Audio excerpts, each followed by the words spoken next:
வணக்கம்.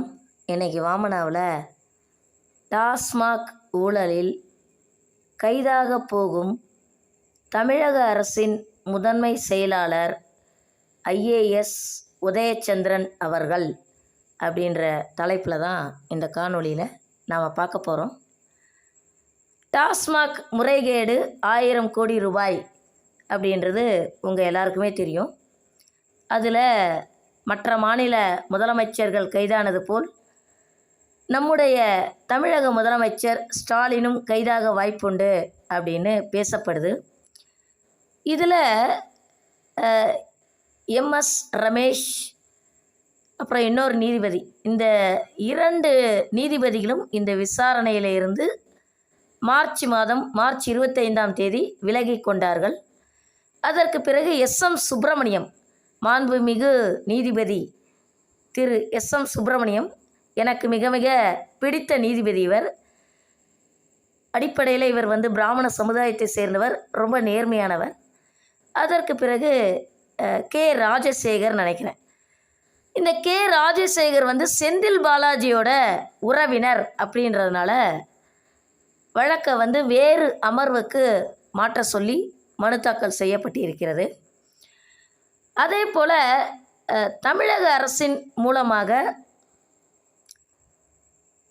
பிரிவு 139A கீழ் ஒரு வழக்கு நிலுவையில் இருக்கும்போதே வேறு மாநிலத்திற்கு வழக்கை மாற்றுவதற்கு உரிமை கோருவதற்கு நமக்கு அனுமதி உண்டு.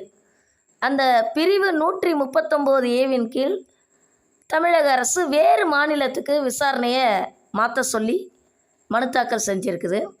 அதற்கு பிறகு உச்சநீதிமன்றத்துக்கு இவங்க மனு தாக்கல் பண்ணாங்க. உச்சநீதிமன்றத்தின் தலைமை நீதிபதி சஞ்சீவ் கண்ணா அதை நிராகரித்து உயர்நீதிமன்றமே விசாரிக்கட்டும் அப்படின்ட்டார்.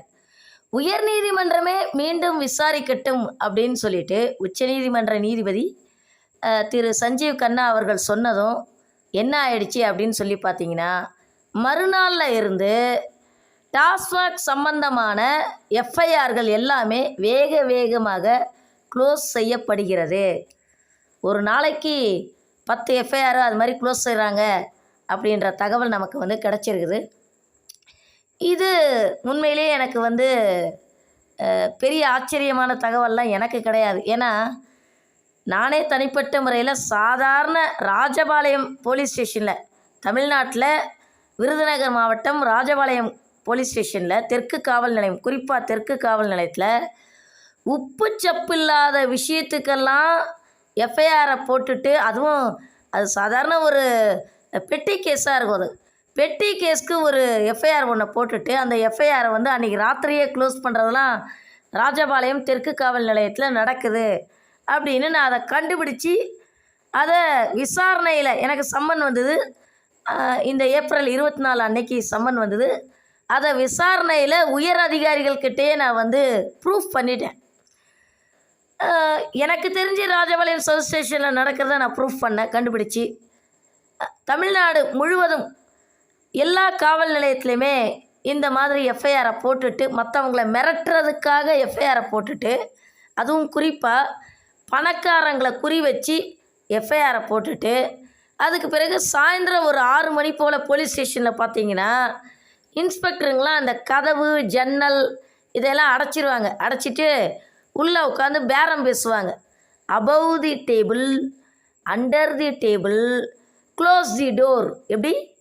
Above the table, under the table, close the door அப்படின்னு சொல்லிட்டு பேரம் பேசுவாங்க. நானும் ரொம்ப நாளாக யோசிப்பேங்க, அது என்ன, அது ஜெயிலில் பணக்காரங்களே இல்லையே, முழுக்க அடித்தட்டு மக்கள், ஏழை மக்கள் தான் இருக்காங்களே, இதுக்கு என்ன காரணம்னே நான் ரொம்ப நாளாக யோசிச்சுட்டு இருந்தேன். இப்போ தான் அதோட சீக்ரெட்டை கண்டுபிடிச்சேன். என்ன விஷயம்னா, பணக்காரங்க மேலே எஃப்ஐஆரே போடுறதில்ல, பணக்காரங்க மேலே எந்த விதமான நடவடிக்கையும் எடுக்கிறதில்ல. தப்பி தவறி எஃப்ஐஆர் போட வேண்டிய ஒரு சூழ்நிலை வந்தது அப்படின்னா அவங்கள கூப்பிட்டு உட்கார வச்சு பேரம் பேசி எஃப்ஐஆரை போடுற மாதிரி போட்டு மிஸ்டேக் ஆஃப் ஃபேக்ட் அப்படின்னு சொல்லிட்டு எஃப்ஐஆரை க்ளோஸ் பண்ணுறதுக்கு ஒவ்வொரு காவல் நிலையத்திலும் இன்ஸ்பெக்டர்கள் லஞ்சம் வாங்குகிறார்கள். என்னை பொறுத்த வரைக்கும் தமிழக அரசின் கடன் சுமையை அடைக்கணும் அப்படின்னா இந்த இன்ஸ்பெக்டர், அசிஸ்டன்ட் கமிஷனர் இவங்க வீட்டில எல்லாம் ரெய்டு விட்டாலே போருங்க. அப்படியே அள்ளலாம் அவங்கக்கிட்ட இருந்து காசை. திருட்டு பயலே 2 அப்படின்னு சொல்லிட்டு ஒரு திரைப்படம் இயக்குனர் சுசி கணேசன் எடுத்தது. திருட்டு பயலே 1 இல்லை, திருட்டு பயலே 2. அதில் வந்து இன்ஸ்பெக்டராக வர ஒரு பேர் எனக்கு டக்குன்னு ஞாபகம் வரல. எனக்கு இந்த ஜிகர்தண்டா படத்தில் கூட நடிச்சிருப்பார், சூப்பராக நடிச்சிருப்பார். நடிகர் பிரசன்னா தான் அந்த படத்தில் வந்து வில்லன். அதில் மாதத்துக்கு 10 லட்ச ரூபா ஒவ்வொரு இன்ஸ்பெக்டருக்கும் லஞ்சமாக கிடைக்கிது. எனக்கு தெரிஞ்சு 10 லட்ச ரூபா அதுக்கு மேலேயே கூட லஞ்சமாக கிடைக்கலாம்னு நினைக்கிறேன். அதில் அண்ணா நகர் போலீஸ் ஸ்டேஷனும் டி நகர் போலீஸ் ஸ்டேஷனும் ரொம்ப அதிகமாக லஞ்சம் வசூல் பண்ணுறதுல நம்பர் 1 அவங்க. அதனால தான் மெயினான ஸ்டேஷன் சொல்லிவிட்டு நிறைய இன்ஸ்பெக்டரு அந்த அண்ணா நகர் போலீஸ் ஸ்டேஷன் அப்புறம் டி நகர் போலீஸ் ஸ்டேஷன் அவங்களே கேட்டு வாங்கிக்குவாங்க. ட்ரான்ஸ்ஃபர் போட்டால் கூட திருப்பி அண்ணா நகர் போலீஸ் ஸ்டேஷனுக்கு வருவாங்க அப்படின்லாம் நான் நிறைய கேள்விப்பட்டிருக்கேன் நான். சரி, இப்போ விஷயத்துக்கு வருவோம். ராஜபாளையம் தெற்கு காவல் நிலையத்தில் இந்த மாதிரியான ஒரு அராஜகம் நடக்குது. எஃப்ஐஆரை போட்டுட்டு அதை உடனடியாக க்ளோஸ் பண்ணிடுறாங்க. அதில் குறிப்பாக கௌதமன் விஜய், எஸ்ஐ கௌதமன் விஜய், எஸ்ஐ முத்துக்குமரன், அதற்கு பிறகு ராமச்சந்திரன், ரைட்டர் ராமச்சந்திரன், அதற்கு பிறகு குறிப்பாக உளவுத்துறை, அவர் உளவுத்துறையில் இருக்கிறதுக்கே தகுதியற்றவர் கணேசன் ஐஎஸ், இவங்கெல்லாம் ஒன்றா சேர்ந்துக்கிட்டு எஃப்ஐஆரை க்ளோஸ் பண்ணிடுறாங்க. எஃப்ஐஆர் போடுற மாதிரி போட்டு அவங்களுக்கு வேண்டப்பட்டவங்க உறவினர்கள் அப்படின்னா அந்த எஃப்ஐஆரை க்ளோஸ் பண்ணிடுறாங்க. இன்னும் சில சமயத்தில் என்ன நடக்குதுன்னா, உள்ளே இருக்கிற இன்ஸ்பெக்டர் லஞ்சம் வாங்கி கொண்டு எஃப்ஐஆரை க்ளோஸ் பண்ணிடுறாங்க. இதுக்கு முன்னாடி இன்ஸ்பெக்டர் செல்வின்னு ஒரு லேடி இருந்தாங்க. அந்த லேடி லஞ்சம் வாங்குறதுல ரொம்ப எக்ஸ்பர்ட்டு. லஞ்சம் வாங்கிக்கிட்டு எஃப்ஐஆரை க்ளோஸ் பண்ணிடுறாங்க அப்படின்ற தகவலை வந்து நான் போன மாதம் என்னோடய சேனலில் நான் வீடியோவாக போட்டிருந்தேன். இன்னொரு முக்கியமான தகவலையும் நான் வந்து ஈடிக்கு குறிப்பிட விரும்புகிறேன். ராஜபாளையம் எம்எல்ஏவான தங்கப்பாண்டியன், இந்த தங்கப்பாண்டியன் டாஸ்மாக் விஷயத்தில் பயங்கரமாக வசூல் பண்ணி மேலிடத்தில் கப்பம் கட்டுகிறார். திருப்பியும் சொல்கிறேன், ராஜபாளையம் எம்எல்ஏ தங்கப்பாண்டியன் இந்த டாஸ்மாக் விஷயத்துலையும் பார் விஷயத்துலையும் பயங்கரமாக வசூல் பண்ணி அதை மேலிடத்துக்கு கப்பமாக கட்டுறாரு. அதனால் ஈடி ராஜபாளையம் எம்எல்ஏவான தங்கப்பாண்டியனை கொஞ்சம் நல்லா கவனிச்சுக்குங்க. தங்கப்பாண்டியனுக்கு உறுதுணையாக உடந்தையாக இருப்பது யார் அப்படின்னு சொல்லி பார்த்தீங்கன்னா வருவாய்த்துறை அமைச்சரான KKSSR. சரி, இப்போ முக்கியமான தகவலை உங்களுக்கு தெரிவிக்க விரும்புகிறேன். விருதுநகர் மாவட்டத்தில் ராஜபாளையம் தெற்கு காவல் நிலையத்தில் எஃப்ஐஆரை போடுறாங்க அப்படின்னா எஃப்ஐஆரை போட விடாமல் தடுக்கிறது யார் அப்படின்னா மதுரை ஏடிஎஸ்பியான கருணாகரன். அக்யூஸ்ங்களுக்கு அடைக்கலம் கொடுக்கறதுல இவர் நம்பர் 1ங்க. அதுக்காக இவருக்கு அவார்டே கொடுக்கலாம். இவருடைய உறவினர்கள் குறிப்பாக அக்யூஸாக இருந்தால் அவங்கள காப்பாற்றுறதுல மதுரை ஏடிஎஸ்பி கருணாகரனுக்கு அலாதி பிரியம். தலையும் புரியாமல் வாலும் புரியாமல் மதுரையில் இருந்து இவர் ஃபோன் போட்டு குற்றவாளிகள் மீது நடவடிக்கை எடுக்க விடாமல் தடுக்கிறார். இதை நான் யாருக்கு சொல்ல விரும்புகிறேன் அப்படின்னா மதுரை கமிஷனரான திரு லோகநாதன் அவருடைய கவனத்திற்கு கொண்டு வருகிறேன். கூடிய சீக்கிரமே அவர்கிட்ட நேர்லேயே வந்து என்னுடைய தரப்பில் நான் ஒரு மனு கொடுக்க போகிறேன். மதுரை ஏடிஎஸ்பி கருணாகரன் மீது நடவடிக்கை எடுக்க வேண்டும்.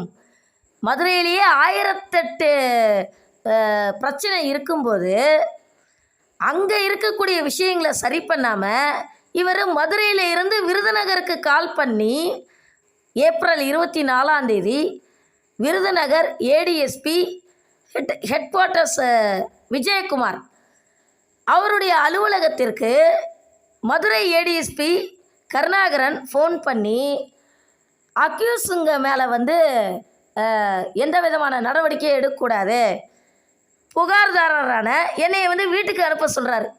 அந்த அம்மா கிட்ட வந்து எழுதி வாங்கிக்கிட்டு ரிட்டர்ன் ஸ்டேட்மெண்ட் எழுதி வாங்கிக்கிட்டு அவங்கள அங்கே உட்காரவே விடாதீங்க, அவங்கள சீக்கிரமாக வீட்டுக்கு அனுப்பிச்சி விட்ருங்க அப்படின்னு சொல்லிட்டு குற்றவாளிகளை காப்பாற்றுவதில் மதுரை ஏடிஎஸ்பி கருணாகரன் நம்பர் 1ஆக திகழ்கிறார்.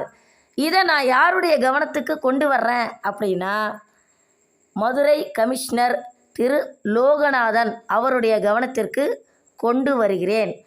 இதுக்காக திரு லோகநாதன் அவர்கள் நடவடிக்கை எடுப்பார் அப்படின்ற நம்பிக்கை எனக்கு கட்டாயமாக இருக்குது. நடவடிக்கை எடுக்கலைன்னா மேற்கொண்டு என்ன பண்ணணுமோ அதை நான் கண்டிப்பாக பண்ணுவேன். அது மட்டும் கிடையாது, மதுரை ஏடிஎஸ்பி கருணாகரனை கூடிய சீக்கிரமே நான் கோர்ட்டுக்கு இழுக்க போகிறேன். ஏன்னா குற்றவாளிகளை விட குற்றவாளிகளை காப்பாற்றுறவங்க மேலே தான் நடவடிக்கை எடுக்கணும்.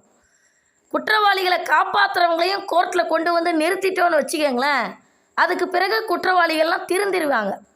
ஏன் நாட்டில் வந்து குற்ற சம்பவங்கள் தொடர்ந்து நடக்குது, குற்றவாளிகள்லாம் குளிர் விட்டு ரொம்ப திமிராக அலையிறாங்க அப்படின்னா, மதுரை ஏடிஎஸ்பி கருணாகரன் மாதிரி ஆட்கள்லாம் இருக்கிறதுனால தான். இவருக்கு சாதாரண ஒரு எஸ்ஐயா இருக்கவே தகுதி இல்லைங்க. ஏன்னா எஸ்ஐயா இருக்கும்போதே, எப்படி எஸ்ஐயாக இருக்கும்போதே இவர் நிறைய அதிகார துஷ்பிரயோகம் செய்வார், நான் பார்த்துருக்குறேன். அப்போ எஸ்ஐயா இருக்கும்போதே அதிகார துஷ்பிரயோகம் செய்கிறவர் ஏடிஎஸ்பி, இப்போ ஏடிஎஸ்பியாக இருக்கும்போது அதிகார துஷ்பிரயோகம் செய்ய மாட்டாரா என்ன? ஆல்ரெடி இவர் வந்து விஜிலன்ஸ் டிபார்ட்மெண்ட்டில் வேறு இருந்தவர். அதே மாதிரி ராஜபாளையத்தில் ஒரு விஓ, அந்த ஆள் பேர் வந்து செல்வமணி. அந்த ஆள் ஃபோட்டோ எனக்கு கிடைக்கல, ஒரு நாள் ஸ்பெஷல் வீடியோ போடுறேன். இந்த விஓக்களுக்குன்னு சொல்லிட்டு ஸ்பெஷலாக ஒரு வீடியோ ஒன்று போடுறேன். அதில் விஓ செல்வமணியோட ஃபோட்டோ வைக்கிறேன். இந்த ஆளை மாதிரி ஒரு கரப்டட் பர்சனை நீங்கள் உலகத்திலே பார்க்க முடியாது. இந்த ஆள் மேலே 2012 நினைக்கிறேன், அநேகமாக 2012 நினைக்கிறேன், ராஜபாளையம் அயனாபுரத்தில் இந்த ஆள் விஓவாக இருக்கும்போது இந்த ஆள் மேலே லஞ்ச ஒழிப்புத்துறை எஃப்ஐஆர் போட்டுருச்சு. ஆனால் இப்போ அந்த ஆள் வந்து கொஞ்சம் கூட பயமே இல்லாமல் ரொம்ப கூலாக அலையிறான். எனக்கு என்ன சந்தேகம் வருது அப்படின்னா, இந்த விஓ செல்வமணி மேலே போடப்பட்ட எஃப்ஐஆரை இந்த செல்வமணிக்கு வேண்டப்பட்ட உறவினர்கள்லாம் காவல்துறையில் பெரிய பெரிய அதிகாரிகளாக இருக்கிறதுனால அந்த எஃப்ஐஆரை லஞ்ச ஒழிப்புத்துறை க்ளோஸ் செய்திருக்கும் அப்படிங்கிற ஒரு டவுட்டு எனக்கு இப்போ வந்திருக்குது. இப்போ புரியுதா உங்களுக்கு ஏன் குற்றவாளிகள்லாம் ரொம்ப தைரியமாக இருக்காங்க அப்படின்னா, எஃப்ஐஆரை போடுற மாதிரி போடுறது, அப்புறம் லஞ்ச ஒழிப்புத்துறை அதிகாரிகளை கவனிக்க வேண்டிய விதத்தில் கவனித்து விட்டால் லஞ்ச ஒழிப்புத்துறை அதிகாரிகள் அவங்களா போட்ட எஃப்ஐஆரை அவங்களாவே க்ளோஸ் செஞ்சிடுறாங்க. அதனால் ஆரம்பத்தில் 2021 ஸ்டாலின் ஆட்சிக்கு வந்த புதுசில் கந்தசாமி அப்படின்றவர் தான் லஞ்ச ஒழிப்புத்துறை அதிகாரியாக இருந்தார். இவர் வந்ததுலேருந்து கேடி ராஜேந்திர பாலாஜி, அப்புறம் அமைச்சர் தங்கமணி, வேலுமணி, இந்த மாதிரி எல்லா அமைச்சர்களையும் பழிவாங்கிற நோக்கத்தோட குறி வச்சு வேலுமணியை வந்து அரெஸ்ட் பண்ண முயற்சி பண்ணார், முடியல. அப்புறம் கேடி ராஜேந்திர பாலாஜி அரெஸ்ட் பண்ணாங்க. பெரும்பாலான அதிமுக அமைச்சர்களை எல்லாம் பழி வாங்குகிற நோக்கத்தோட கந்தசாமி வந்து கைது செஞ்சார், லஞ்ச ஒழிப்புத்துறை அதிகாரியான கந்தசாமி. இப்போ வந்து லஞ்ச ஒழிப்புத்துறை அதிகாரியாக அபய்குமார் சிங், இவர் தான் வந்து லஞ்ச ஒழிப்புத்துறை டிவிஎஸ்சி செக்ரட்டரியாக இருக்கிறாரு. அநேகமாக இவரும் கைது செய்யப்பட வாய்ப்பு இருக்கிறது. ஏன் அப்படின்னு சொல்லி கேட்டிங்கன்னா, டாஸ்மாக் சம்பந்தமான எஃப்ஐஆரெல்லாம் அபய்குமார் சிங் வேகமாக க்ளோஸ் செய்கிறார். இதுக்கு முழு உடந்தையாக இருக்கிறது யார் அப்படின்னு சொல்லி பார்த்தீங்கன்னா, தமிழக அரசின் முதன்மை செயலாளராக இருக்கக்கூடிய ஐஏஎஸ் உதயச்சந்திரன் அவர்கள்.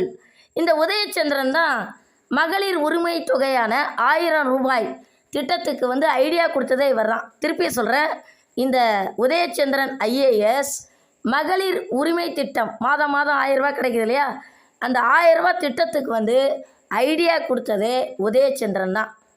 ஒரு பக்கம் 1000 ரூபாய் மகளிருக்கு உரிமை தொகை கொடுக்கறது, இன்னொரு பக்கம் டாஸ்மாகில் வந்து கட்டிங் நல்லா கட்டி கல்லா நிறைய கட்டி அதன் மூலமாகத்தான் மகளிருக்கு வந்து மாதம் 1000 ரூபாய் ஃபண்டு கொடுக்கப்படுகிறது அப்படிங்கிற தகவலை இந்த இடத்துல முக்கியமான பாயிண்ட்டாக வைக்கிறேன். தயவு செய்து பெண்கள்லாம் கடைசியாக இந்த காணொலியை முடிக்கிறதுக்கு முன்னாடி பெண்கள்கிட்ட ஒரு கோரிக்கை வைக்கிறேன். 1000 ரூபாய் வச்சு உங்களால் என்னத்தை பண்ண முடியும்?